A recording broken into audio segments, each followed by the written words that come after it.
Yeah, Hemkesh, I'm Dr. Vijender from Yourpedia. How are you? I'm fine, sir. Good afternoon, sir. Good afternoon. Hemkesh, are we ready for the mock interview?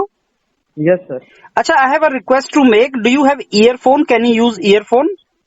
Yes, sir. I'm using earphones right now. Good. That's fine. So I have two more mentors with me, Hemkesh, for the mock interview. Yes, sir. Before we start that, I want you to give your brief introduction to us. आप कहाँ से हैं और आपका graduation कब हुआ और Yes. आपका बीटेक में कितना सीजीपीए है और गेट स्कोर कितना है और कहाँ पे आप अप्लाई कर रहे हैं अभी? Brief introduction. Okay, sir. Sir, my name is Hemkesh Singh, and I am from Ayodhya, Uttar Pradesh. And I have done my schooling from my hometown, from Saraswati Vidya Mandir. And I have done my graduation in electrical engineering from Madan Mohan Malviya University of Technology, Gorakhpur, with a CGPA of 8.54. And I have applied for GATE 2020, and I have scored a GATE score of 724 with All India rank of 618. Okay. And currently I am applying for all the IITs for MTech. Okay. So Hemkesh, you want us to interview in the direction of MTech and Masters interviews, right? Yes, sir. Okay, good. So can you tell me your favorite subjects for the interview? Sir, my favorite subjects are control system and power system mainly. Okay, but you have mentioned machines also, right? Yes, sir. I have prepared all the three subjects, but control and power. Okay, I control and prepared. power system mein you are good, huh? Yes, sir. Okay, then I'll request my mentors only to go for this. So control system mein, Dushyant sir, can we proceed with control system? Yes sir. Okay. Okay, control system. तो पहले मेरे को आप एक बात बताओ, control system एक dynamic होता है या स्टैटिक सिस्टम होता है? Sir what? सर क्लियर आवाज नहीं आ रही. कंट्रोल सिस्टम डायनेमिक सिस्टम होता है या स्टैटिक सिस्टम होता है? सर कंट्रोल सिस्टम डायनेमिक होता है फीडबैक के साथ अगर हो तो. फीडबैक के साथ. अगर मैं ओपन लूप कंट्रोल सिस्टम की बात करूं, वो डायनेमिक नहीं है. Yes sir. Sir why? Sir, control system will be dynamic because if we change the input of the system, then the output will also change. तो ये डायनेमिक हो गया. Yes, sir. और ओपन लूप को आप dynamic बोल रहे, static बोल रहे हो. ओपन लूप कैसे होगा स्टैटिक? सर ओपन लूप भी सर डायनेमिक ही होगा. डायनेमिक होगा. चलो ठीक है. ओके. एंड आपने स्टेबिलिटी के बारे में सुना है? Yes sir. टू टाइप की स्टेबिलिटी होती है, एक DIBO स्टेबिलिटी होती है, एक एसिम्प्टोटिक स्टेबिलिटी होती है. Yes sir. तो क्या होती है, एक्सप्लेन करोगे जरा? सर BIB स्टेबिलिटी में क्या होता है कि अगर it's bounded input and bounded output. If we are giving a bounded input to the system and we are getting bounded output, that means if it is not proceeding towards infinite or saturation, then we said that the system is stable. Okay. And then asymptotic stability? Sir asymptotic stability में क्या होता है कि उसका जो मतलब हम जो इनपुट देते हैं वो किसी एक फिक्स्ड इंटरवल में देते हैं, उसमें वो सिस्टम स्टेबल होगा और उसके बाहर जो है वो सिस्टम अनस्टेबल हो जाता है. नो, ऐसा तो नहीं होता कुछ. ओके. और निकालते कैसे हैं सिम्प्टोटिक स्टेबिलिटी और इसको? Sir bounded input bounded output stability. Sir bounded input जैसे सर हम लोग का ये है इस यूनिट स्टेप इनपुट है, तो sir that is a bounded input.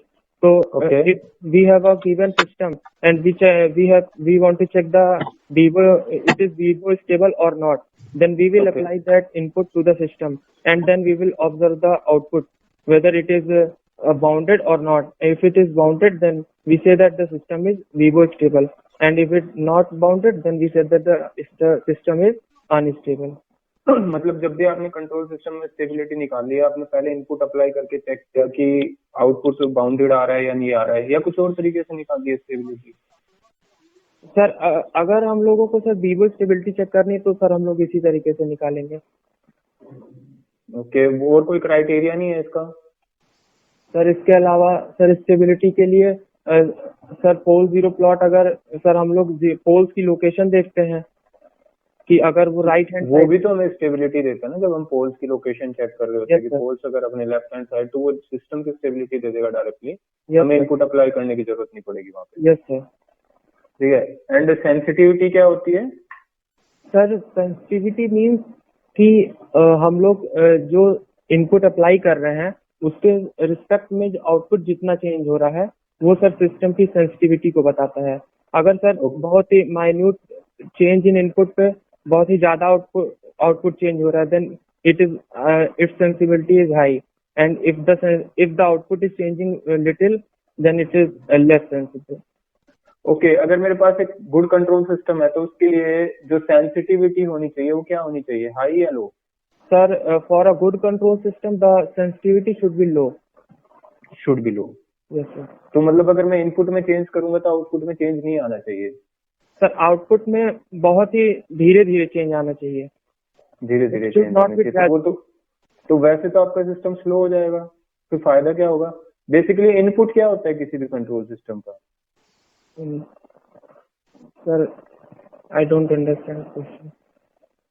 मतलब हम कंट्रोल सिस्टम का इनपुट क्या प्रोवाइड करते हैं? सर इनपुट सर जैसे हम लोग हम लोग के पास डिफरेंट इनपुट्स होते हैं, जैसे impulse input, unit step input. अब ये क्या है हमारे लिए, जो रेस्पॉन्स आएगा सिस्टम का वो क्या होगा? सर हम लोग का अगर इम्पल्स इनपुट दे रहे हैं तो जो रिस्पांस होगा वो इम्पल्स रिस्पांस होगा, और अगर यूनिट स्टेप इनपुट दे रहे हैं तो ओके, अगर मैंने यूनिट स्टेप इनपुट दिया तो सिस्टम का रेस्पॉन्स क्या होगा? जैसे एग्जांपल लिखो एक। Yes sir. मेरे पास एक सिस्टम है जिसका ट्रांसफर फंक्शन है 1/s+5। Yes sir. मैंने इसका इनपुट दिया यूनिट स्टेप इनपुट, तो आउटपुट क्या होगा?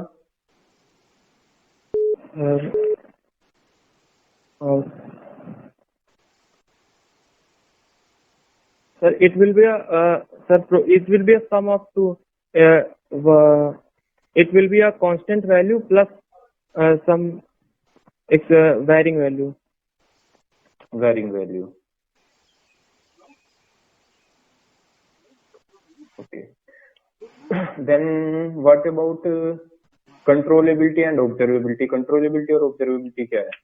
Yes, sir, controllability means कि if we want to change a system from one state to another in finite time by changing the input of the system, then that system is called controllable.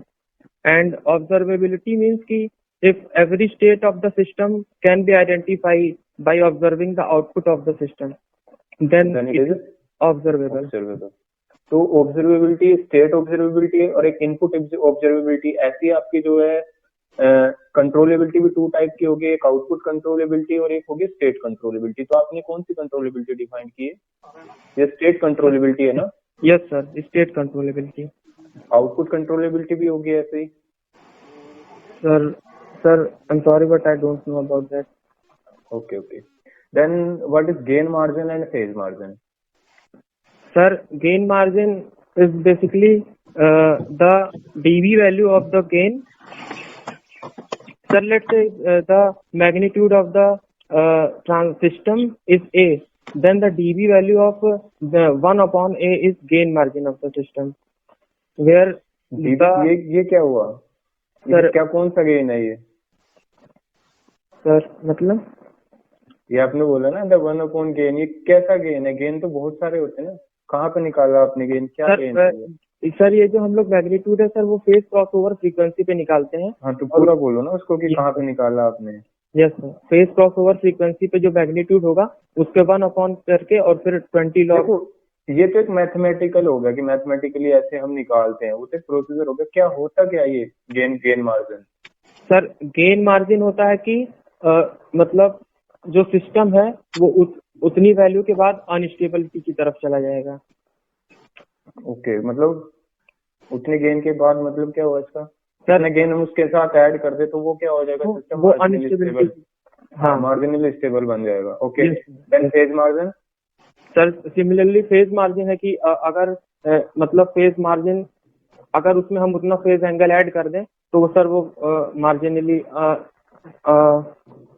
Sorry, तो वो sir मतलब उसके बाद उससे ज्यादा angle अगर हम add करेंगे तो वो अनस्टेबल की तरफ मूव करेगा। ओके, तो मेरे को एक बात बताओ, ये गेन क्रॉसओवर फ्रीक्वेंसी और फेज क्रॉसओवर फ्रीक्वेंसी कैसे निकालते हो आप? सर गेन क्रॉसओवर फ्रीक्वेंसी के लिए हम जो गेन ऑफ द सिस्टम है उसको इक्वेट करते हैं 1 से, और उसके बाद ओके, सॉल्व करके और ओमेगा की वैल्यू निकालते हैं, तो वो जो आता तो है गेन को इक्वेट 1 से ही इक्वेट क्यों करते हैं? गेन को हम 2, 3, 4, 5 इससे क्यों नहीं कर देते गेन को इक्वेट? सर क्योंकि हम लोग उसका एक डिफाइन किए सर मतलब एक रेफरेंस लिए कि अगर जैसे हम लोग जो सर प्लॉट बनाते हैं उसमें जो 1 है उसको इन सर्कल अगर करता है तो स्टेबल होता है। नहीं, और मैं तो ये कह रहा हूँ, सिंपल सी बात है यार, मेरे पास मुझे 1 लेना ही नहीं रेफरेंस, मैं तो 2 या 3 रेफरेंस लेके चलूंगा। हम्म, ठीक है, मेरी मर्जी को तो मैं कुछ भी लूँ, 1 क्यों ले रहे हैं हम रेफरेंस? कोई रीजन होगा ना 1 को रेफरेंस लेने का, या 2 और 3 को ना लेने का reference. Sir I am not clear about that. Okay, okay ma'am, Okay, please continue. ma'am, I think you can continue with the questions. Okay, okay. So, hello, Himesh. Hello ma'am, How are you? I am fine ma'am. Okay. So, what do you understand by damping in the system? Hello Hello. What do you understand by damping in the system? Ma'am damping means कि उसका जो output है वो कितनी तेजी से डैम्प out हो रहा है। So, damp out का वो मतलब क्या जल्दी है? मतलब ma'am it's proceeding towards zero. If it is proceeding towards zero very fastly, then its damping is high, and if there is no attenuation in the output, then we say that it is undamped, like that. Okay. तो आपने बोला कि zero की तरफ approach करना चाहिए, ऐसा जरूरी है कि हम आउटपुट जीरो की तरफ जाएगा तभी बोलेंगे कि डैम्पिंग है उसमें?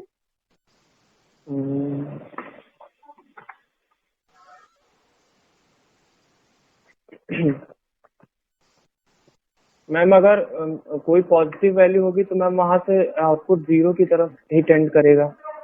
अगर डैम्पिंग होगी उसमें तो पॉजिटिव डैम्पिंग। तो अगर किसी सिस्टम में हम कुछ इनपुट दे रहे हैं, उसका आउटपुट अगर जीरो की तरफ जा रहा है तो हम बोलेंगे कि उसमें डैम्पिंग है। This is what you saying. Ma'am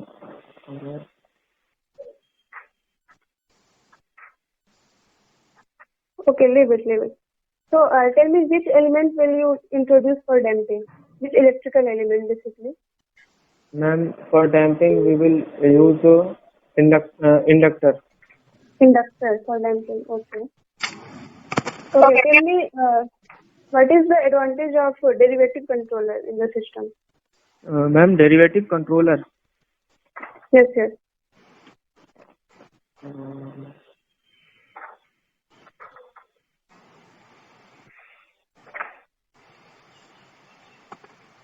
ma'am derivative controller जो होता है वो मैम बैंडविड्थ को इंक्रीज करता है, और sometimes it also attenuates high frequency noises, and it also reduces the rise time. It reduces the rise time. Okay.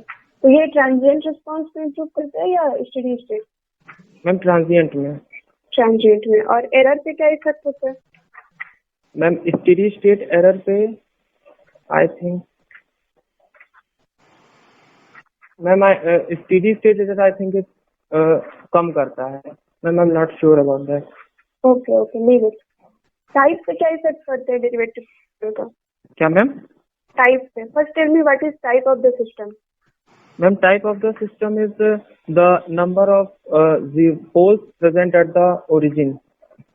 Number of poles, which pole? Close loop और open loop poles? Ma'am open loop poles. Okay. So tell me the effect of derivative controller on the type of the system. Ma'am derivative controller वो origin पे ma'am पोल को add करता तो ma'am वो type को increase करेगा। अच्छा, derivative controller आप बता रहे हो पोल को ऐड करता है ओरिजिन पे, right? Okay. So now let me ask some questions from power system. Okay. Okay ma'am. So how to reduce losses in transmission line? Ma'am losses? Yes. Ma'am to reduce the losses we can improve the power factor of the load. By improving the power factor, the current that will flowing will be we will require less amount of current to deliver the same amount of kilowatt rating, and in Okay. that This is the first thing you do to reduce the losses. What is the basic thing you do to reduce the losses?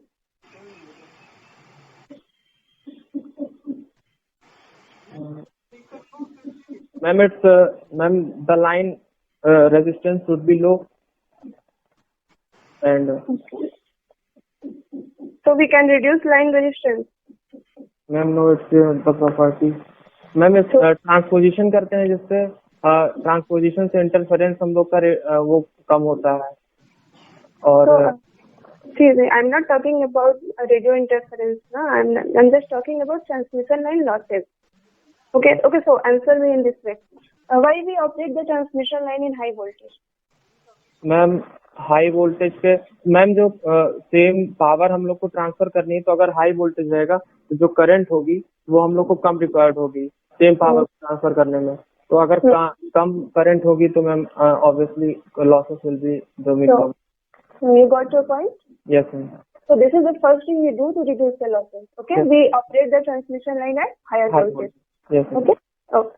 So what do you think in India how much amount of electricity is lost while transmitting? What a percentage, just approximate? Ma'am, somewhere I have read that approximately 50% is lost while reaching our household supply. 50%. Yes, ma'am. Okay, so efficiency is only 50%. Yes, ma'am. Okay. Okay, so tell me what are the development done in field of solar power generation in India? Solar power generation. Yes. Ma'am इसके बारे में अभी idea नहीं है। Okay, listen. Okay, so do you know about Jacobian matrix in load flow study? Yes, ma'am. So tell me about this. Ma'am Jacobian matrix जैसे अगर एक power system है उसको उसकी स्टडी के लिए उसके हम लोग बहुत सारे नोट्स होते हैं, उस हिसाब से हम लोग उस मैट्रिक्स की जो साइज होती है वो उस पर डिपेंड करती है कि कितने नोट्स हैं, और उस पे हम लोग डिफरेंट बसेस होती हैं जैसे स्लैक बस और लोड बस, और डिफरेंट बसेस पे हम लोग को डिफरेंट वैल्यू पता होती है। जैसे we have 4 categories, real power, reactive power, the voltage of the bus and power angle of that bus. तो वी ऑल नहीं, आई एम जस्ट आस्किंग कि जो जैकोबियन मैट्रिक्स होती है हमारे, उसमें जो एलिमेंट हम लिखते हैं वो क्या होते हैं? अगर आप मैट्रिक्स बनाओगे मान लो 2 के भी, तो जो आप मैट्रिक्स में लिखते हो एलिमेंट वो क्या होता है? In general, I am not specifying other slack bus or PV bus. In general, what is Jacobian matrix? Ma'am, in general, we have, if let's say we have a 2x2 Jacobian matrix, and it has y11, y12, y21, and y22 are its elements. Then the y11 will be the. No, you are telling about y bus matrix, na? Yes, ma'am. What I am asking? Okay, I'm asking you, Jacob. Okay, leave it. Confused. So, tell me something about generator earthing. What is use of earthing? Why we provide the signal? Ma'am, earthing basically it's a type of protection that we provide in many equipment. So, earthing is basically if let's say our power system is operating and there is some fault or any lighting on the transmission line, then a very high current or surge will flow in that line. So if our equipment is not earth, then that may cause our equipment to fail. And if it is earth, then all the surge will be grounded, and that way our equipment will be protected from the surge. Okay. So do you have any idea what is Ferranti effect in power system? Yes, ma'am. So tell me. Ferranti effect is basically when the receiving end voltage becomes higher than the ascending end voltage, then it is called the Ferranti effect. It occurs basically when the load is less, and the power factor is, ma'am, we have a leading power factor load. Okay, right. good. So, what is the arcing phenomena in circuit breaker? Ma'am, in arcing phenomena is circuit breakers basically used for the protection of the equipment, and if the relay sends the signal to the circuit breaker that it has to open the contact, then while opening, the voltage between the 2 points is so high that it ionizes the air in between them, and the current flows through that air, and this we see that as an arcing. Okay. So, tell me some advantage of HVDC system. Ma'am, 1 minute.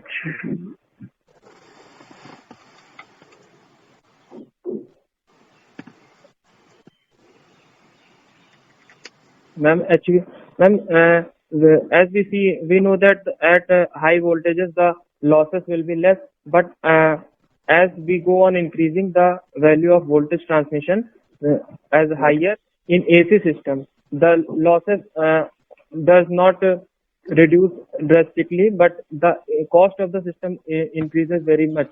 And in that scenario, the HVDC system is very efficient when we have to transmit power at very high voltages. Let's say 765 kV or something. Okay, tell me some more. And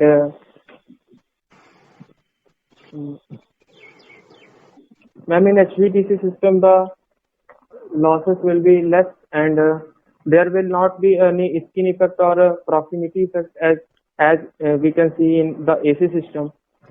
Also, Okay, tell me what is skin effect. ma'am, skin effect is due to skin effect the resistance of the wire increases, and it is due to the, if let's say two wires are there and they are their fields are interfering, due to that the current tends to flow through the outer part of the wire, and very little current flows through the middle of the wire, and that's why the resistance of the wire increases. So, how resistance increases? If current flow outer to this conductor, then how it is related to the resistance? Ma'am, 1 second. Ma'am, since the current flows through only the outer part, so we know that the resistance of a system is rho into length upon area. So the area is decreasing. So if the net area is decreasing for the current, so the overall resistance will increase. Okay, good.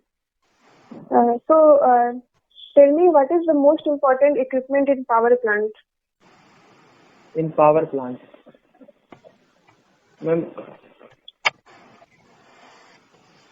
only one equipment or more than one? You can tell more than one, but I'm just asking most important equipment. Ma'am, I would say the most important equipment would be the power transformer. Power transformer. Okay. Which is used to step up, and the generator. Okay, generator. Which generator we use generally in power plant? Ma'am, in power plant we use synchronous generator. Generator. Why? Ma'am, because they run at a very constant speed of synchronous speed, and their running capacity is also means their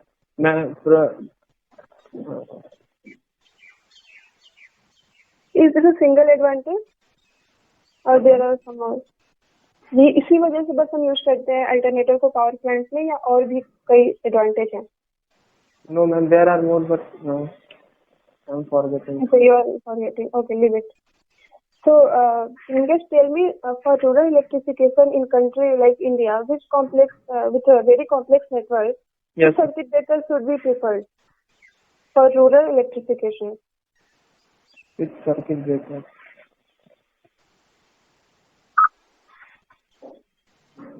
Ma'am, I'm not able to understand this question. Rural electrification के लिए हम India में कौन से circuit breaker को prefer करते हैं? Ma'am, I'm not sure about that. Okay, leave it.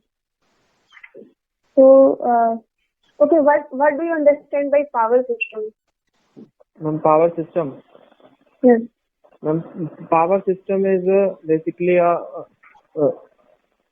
all the equipment that we use to generate electricity and then transmit it over a large distance and then to our houses. All these equipments all together are known as power system. Okay. तो आपने series compensation का नाम सुना है? Yes, ma'am. टेल मी अबाउट दैट. मैम, सीरीज कंपनसेशन में हम लोग दो तरह के ma'am series capacitor we use and series inductor. So series capacitors we use mainly when we have to compensate the effect of inductance in the line. Okay. So if we use series capacitors, the overall the imaginary part of the impedance will reduce. So the overall impedance will also reduce in that way. So if overall impedance reduces, Ma'am, so if the impedance reduces, the voltage drop will be less and voltage regulation will improve for the line. good. Okay, tell me Ferranti effect को कम करने के लिए हम क्या use करते हैं? Ma'am, फेरेंटी effect को कम करने के लिए हम लोग शंट कैपेसिटर्स यूज करते हैं. शंट कैपेसिटर, जिससे कि पावर फैक्टर इंप्रूव होता है टुवर्ड्स लैगिंग. आपने बताया कि फेरेंटी इफेक्ट भी होता है कैपेसिटर की वजह से ही, और उसको रिड्यूस करने के लिए भी हम कैपेसिटर ही यूज करेंगे. What ma'am? आपने बताया कि फेरेंटी इफेक्ट को होता किस वजह से है? कैपेसिटर की वजह से. ये आपने बताया प्रीवियस क्वेश्चन में लीडिंग लोड पे होता है, मतलब कि कैपेसिटर लोड होगा तभी होगा. वो मैं उल्टा बोल दिया था मैम. मैम, जब पावर फैक्टर इम्प्रूव करना होता है तो मैम हम शंट कैपेसिटर लगाते हैं, और अगर फेरेंटी इफेक्ट हम लोगों को करना है तो हम लोग शंट कैपेसिटर को मैम हटाएंगे लोड में से. कैसे हटाएंगे?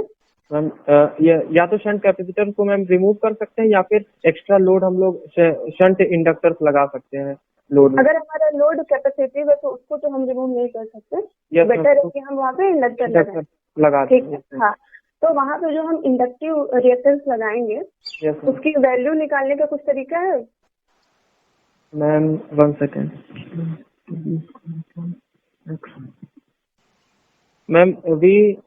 मैम हम लोग के पास एक फॉर्मूला होता है Q is equal to V square upon X. तो if we where X is equal to 2 pi F into inductance, so from there we can calculate the value of inductor. अच्छा, वहाँ से जो इंडक्टर की value आएगी वो value का हम लोड में इंडक्टेंस लगा देंगे, right? Yes ma'am.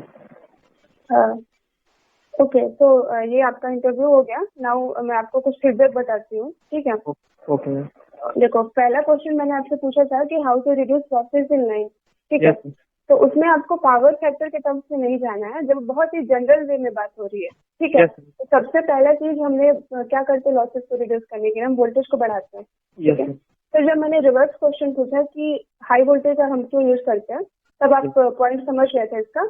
But try to get कि जैसे लॉसेज इन लाइन की बात हो रही है तो ऑब्वियसली आप कैपेसिटर लगाओगे तो रिएक्टिव पावर कंपनसेशन होगा, तो लाइन में करंट कम जाएगी तो उससे भी लॉसेस कम होगा. लेकिन ये फर्स्ट थिंग नहीं है जो हम करेंगे लाइन को लॉसेस को रिड्यूस करने के लिए, ठीक है? Yes ma'am. ओके. फिर हमने पूछा कि इंडिया में कितना इलेक्ट्रिसिटी लॉस हो जाता है अप्रोक्सीमेट पावर को ट्रांसमिट करने के लिए, तो आपने बताया approx 50%, but I think is almost equal to 23 to 25, ठीक है? ओके. ओके. तो बाकी सोलर पावर प्लांट, जनरेटर वगैरह के बारे में आप थोड़ा सा पढ़ लीजिए, क्योंकि जो भी रिसेंट डेवलपमेंट हो रहे हैं ना उनसे आपसे क्वेश्चन पूछे जाएंगे, ठीक है? तो कितने पावर तक इंस्टॉल्ड हो चुका है इंडिया में या फॉरेन कंट्री में, या मैक्सिमम कितनी कैपेसिटी तक ओवर द वर्ल्ड इंस्टॉल हो चुका है, वो सब रेटिंग आपको पता होनी चाहिए. Okay ma'am. ठीक है. बाकी सीरीज कंपनसेशन के बारे में आपने ठीक बताया. जो आप वहाँ पे कंफ्यूज हो गए थे कि इंडक्टर कब ऐड करते हैं और कैपेसिटर कब ऐड करते हैं, तो उसको एक बार क्लियरली देख लो, ठीक है? Okay. Now move to Jacobian matrix. तो जैकोबियन मैट्रिक्स अगर आपको इन जनरल पूछा जाए तो बेसिकली Q, P और Q जो आपका एक्टिव पावर और रिएक्टिव पावर होता है उसका फर्स्ट डेरिवेटिव होता है इस मैट्रिक्स में in terms of V and del. Okay. Okay. तो ऐसे आपको बताना है. ठीक है. नाउ हाँ, पावर प्लांट के टर्म में अगर देखा जाए मोस्ट इम्पोर्टेंट इक्विपमेंट तो आपका अल्टरनेटर है, ठीक है? वहाँ पे हमने पूछा कि क्या एडवांटेज है, हम अल्टरनेटर ही क्यों यूज करते हैं. Yes, तो sir. बेसिकली इतने हाई कैपेसिटी पे हाई वोल्टेज हम अल्टरनेटर को ही ऑपरेट करा पाते हैं। ऐसा इसलिए क्योंकि अल्टरनेटर में क्या होता है, हमारा आर्मेचर जो होता है वो स्टेटर पे होता है या रोटर पे होता है? मैम आर्मेचर हम लोग का स्टेटर पे होता है। आर्मेचर हमारा स्टेटर पे होता है, तो वहाँ पे हम हाई वोल्टेज का आर्मेचर यूज कर सकते हैं। ठीक है, तो हमेशा हम हाई रेटिंग है, इसीलिए हम अल्टरनेटर के लिए ही जाते हैं। Okay, okay ma'am. तो जनरेटर अर्थिंग के बारे में आपने ठीक बताया। हाँ, एक चीज आपने बहुत ही ब्लेंडर बोला कि डैम्पिंग जो होता है बेसिकली हम ऑसिलेशन को कम करने के लिए करते हैं। ठीक है, to damp out the oscillation. System में जो आरएलसी कंपोनेंट होते हैं, तो एल और सी की वजह से जो भी ऑसिलेशन होता है उनको हटाने के लिए हम डैम्पर यूज करते हैं, राइट? Yes ma'am. तो मैंने बोला कि आप कौन सा इलेक्ट्रिक एलिमेंट ऐड करोगे, तो आपने बोला इंडक्टर, जो कि ये ऑसिलेशन को और बढ़ाएगा। ठीक है, यस तो क्या लगता है आपको कौन सा एलिमेंट यूज करना चाहिए? मैम इंडक्टर और कैपेसिटर आई थिंक। नहीं, एल और सी से तो ऑसिलेशन हो रहा है ना। तो मैम बढ़ेंगे ऑसिलेशन। हाँ, तो बाकी थर्ड बेसिक एलिमेंट क्या बचता है हमारा इलेक्ट्रिकल? रजिस्टर। रजिस्टर। ठीक है, तो डैम्पिंग के लिए हम रजिस्टर यूज करें। ठीक है, बाकी जो आपने डेरिवेटिव कंट्रोलर के बारे में बोला, वो आपने बोला कि पोल को ओरिजिन पे ऐड करते हैं, यस मैम। जबकि ऐसा नहीं है। इसका डेरिवेटिव कंट्रोलर का ट्रांसफर फंक्शन होता है KD into S। ठीक है, तो इसको ऊपर ऐड करते हैं, जीरो को हम ऐड करते हैं ओरिजिन पे। ठीक है, तो कंट्रोलर के बारे में आप पूरी थ्योरी पढ़ लो, डेरिवेटिव और जो भी आपका इंटीग्रल और PID होता है। ठीक है, क्या आपने थोड़ा अपोजिट बोला था, बिल्कुल ठीक है। बाकी आर्किंग फिनोमिना आपने अच्छा बताया, फेरेंटी इफेक्ट आपने अच्छा बताया, स्किन इफेक्ट आपने अच्छा बताया। बाकी हमेशा ये HVDC HVAC के जो कंपैरिजन है उसको आप अच्छे से एक बार पढ़ लो। ठीक है, ओके। और बाकी जितने भी रिले हैं, कौन से रिले कहाँ यूज होते हैं, उनका एप्लीकेशन आप एक बार पढ़ के जाओ। ठीक है, okay ma'am. Okay, this is just from my side. Ma'am one more question ma'am, वो जो आपने पूछा था कि रूरल एरियाज में मैम हाँ। कौन सा वैक्यूम सर्किट ब्रेकर हम यूज करते हैं। ओके ठीक है, हाँ, thank you ma'am. Okay. Okay, Dushyant sir, I think you can give feedback now. या हमने स्टार्ट किया था कंट्रोल सिस्टम। कंट्रोल सिस्टम के बारे में पहली चीज हमने पूछी थी कि ये डायनेमिक होता है या स्टैटिक होता है। बेसिकली कोई भी कंट्रोल सिस्टम है वो सारे के सारे डायनेमिक होते हैं, क्योंकि जैसे ही हम इनपुट अप्लाई करते हैं वो इंस्टेंटली हमें आउटपुट नहीं देता। जितने भी इंस्टेंटेनियस सिस्टम होते हैं वो सारे स्टैटिक होते हैं। तो कंट्रोल सिस्टम क्या करेगा, उसके अंदर एक ट्रांजिएंट रेस्पॉन्स आएगा पहले, जिसको नेचुरल रेस्पॉन्स भी बोलते हैं। उसकी वजह से हम किसी भी कंट्रोल सिस्टम को क्या बोलते हैं, ये सारे के सारे जो है वो डायनेमिक कंट्रोल सिस्टम होते हैं। ठीक है, उसके बाद हमने थोड़ी बात की थी स्टेबिलिटी की। तो एक दो तरह की स्टेबिलिटी होती है, एक BIBO स्टेबिलिटी होती है, एक आपकी होती है एसिम्प्टोटिक स्टेबिलिटी। ठीक है, तो आपको पहले इससे पहले दो चीजें पता होनी चाहिए। तो जीरो इनपुट रेस्पॉन्स क्या होता है सिस्टम का, एक होता है zero state response of system. ठीक, तो एक बार इन दोनों को देखना जाके तब आपको आइडिया लगेगा कि एसिम्प्टोटिक स्टेबिलिटी क्या होती है एंड BIBO स्टेबिलिटी क्या होती है in respect to control system. ठीक, इनको दोनों को निकालने के लिए एक ही मेथड होता है कि हमारे जो सिस्टम के पोल है वो दोनों के दोनों लेफ्ट हैंड साइड।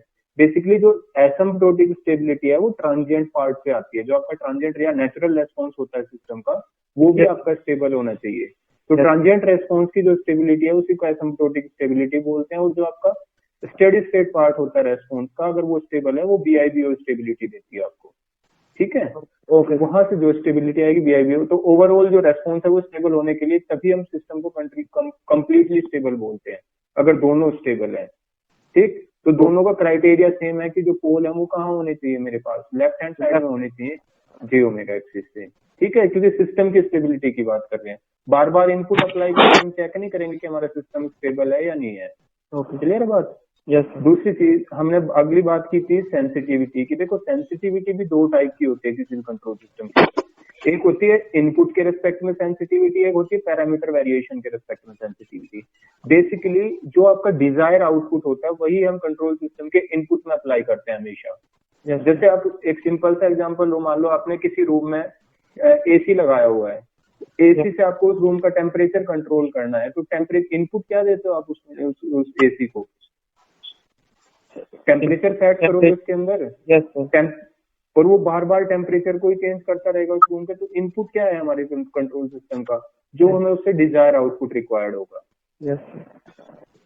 अब अगर मैं इनपुट में जरा सा भी चेंज करूँ तो एकदम से वो चेंज कहाँ रिफ्लेक्ट होना चाहिए, मेरे आउटपुट में। आउटपुट में। तो इनपुट के रेस्पेक्ट में जो मेरा कंट्रोल सिस्टम है वो हाईली सेंसिटिव होना चाहिए, अगर अच्छा कंट्रोल सिस्टम है। एंड दूसरी चीज होती है पैरामीटर वेरिएशन, जो आप पढ़ते हो वहां पे, जो वो पढ़ी होगी ना आपने सेंसिटिविटी का फॉर्मूला, वो पैरामीटर वेरिएशन के रेस्पेक्ट में है। हम जी में वेरिएशन करते हैं, एच में वेरिएशन करते हैं। हाँ, तो जो पैरामीटर के वेरिएशन के रेस्पेक्ट में है, सेंसिटिविटी वहां पे क्या होनी चाहिए मेरे कंट्रोल सिस्टम की, कम होनी चाहिए। यस। तो ये दोनों आइडिया आपके दिमाग में होना चाहिए। इसको ना थ्रू, मतलब आपको मैथमेटिकली सारी चीजें पता है, पर ये है क्या चीजें, प्रैक्टिकली क्या रिलेट करोगे इन सारी चीजों को, वो आपको एक बार देखना है। ओके सारा। हाँ, गेन मार्जिन और फेज मार्जिन के बारे में मैंने डिस्कशन किया था कि गेन मार्जिन और फेज मार्जिन में जब हम गेन क्रॉस और फ्रीक्वेंसी निकालते हैं, फेज क्रॉस और फ्रीक्वेंसी, तो रेफरेंस हम 1 और 180 डिग्री को ही क्यों लेते हैं। जैसे अगर हम बात करते हैं कैरेक्टरिस्टिक इक्वेशन के जो रूट है 1 + GSHS = 0 होता है, तो यहाँ से GSHS की वैल्यू किसके इक्वल आएगी, -1 के। अगर इसका मैग्नीट्यूड लोगे तो वो 1 के इक्वल आएगा, अगर इसकी फेज लोगे तो 180 डिग्री के इक्वल आएगी। Yes sir. तो इस वजह से जो हम रेफरेंस लेके चलते हैं हमेशा, वो किसको लेंगे, गेन को तो 1 से इक्वेट करते हैं, फेज को 180 डिग्री से इक्वेट करते हैं। ठीक है, कंट्रोलेबिलिटी ऑब्जर्वेबिलिटी के बारे में मैंने आपसे बात की थी, वो आपने ठीक बताया था वहाँ पे, बट वो भी 2 टाइप की होती है, उसको भी थोड़ा ध्यान से देखना। ठीक सर। बाकी सब आपका ठीक था। थोड़ा इसका न्यूमन नाइस करके एक बुक आती है, उससे पढ़ो कंट्रोल सिस्टम को जाके, तो ज्यादा क्लियर हो जाएगा। ठीक है, Okay, Hemkesh, so I think you have understood entire. Yes sir. Okay, अब जितना भी मेंटर्स ने आपको फीडबैक दिया है एंड क्वेश्चंस पूछे हैं, you will get this audio clip. Nikita ma'am will send you audio clip. आप इसका अच्छे तरीके से एक बार गो थ्रू करो सारे क्वेश्चंस को and prepare on this line before next mock. And जब भी आपको कहीं से कॉल आएगा तो you get in touch with Nikita ma'am so that next mock can be more directed in the direction of that interview, right? In that direction. Fine? Okay. Oh, yes. Okay, Hemkesh. Thank you. Thank you, sir.